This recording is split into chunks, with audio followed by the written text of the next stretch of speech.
सक्षम police times news 112 सक्षम जनतेचा आवाज।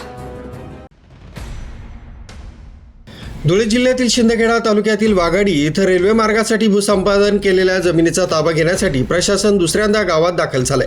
मात्र मोबदल्याच्या रकमेबाबत वाद निर्माण झाल्यानं शेतकऱ्यांनी जमीन ताब्यात घेण्यास नकार दिलाय। अखेर प्रशासनाला कोणतीही कारवाई न करता माघारी फिरावं लागलंय। रेल्वे मार्गासाठी संबंधित करण्यात आलेल्या जमिनीचा ताबा घेण्यासाठी रेल्वे प्रशासन, महसूल विभागाचे अधिकारी आणि पोलिसांचा मोठा ताफा वाघाडी गावात दाखल झाला होता। मात्र शेतकरी अनिल रमण पवार यांनी जमिनीचा ताबा देण्यास नकार दिलाय। त्यांचं म्हणणं आहे की ते आणि भारती खैरात हे दोन स्वतंत्र खातेदार असतानाही भूसंपादनाची रक्कम न्यायालयात वर्ग करण्यात आली आहे।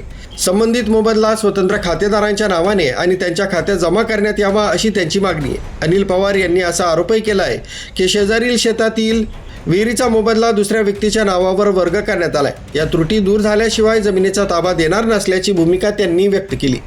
यावेळी रेल्वे प्रशासनाकडून XEN वरिष्ठ अभियंता समीर कुमार, रेल्वे प्रतिनिधी भूषण रघुवंशी, मंडळ अधिकारी स्वाती कोळी, तलाठी हर्षला सोनवणे तसेच नरडाणा पोलीस ठाण्याचे पोलीस निरीक्षक रवींद्र माने यांच्यासह महसूल विभागाचे अधिकारी उपस्थित होते।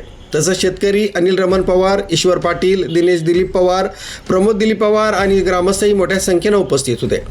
अखेर रेल्वे प्रशासन आणि महसूल विभागाच्या अधिकाऱ्यांनी शिरपूरचे प्रांताधिकारी शरद मंडलिक यांच्यासोबत बैठक घेऊन या प्रकरणावर तोडगा काढण्याचं आश्वासन दिलंय। त्यानंतर जमीन ताब्यात घेण्याची प्रक्रिया स्थगित करण्यात आली आणि प्रशासनाचा ताफा माघारी रवाना झालाय।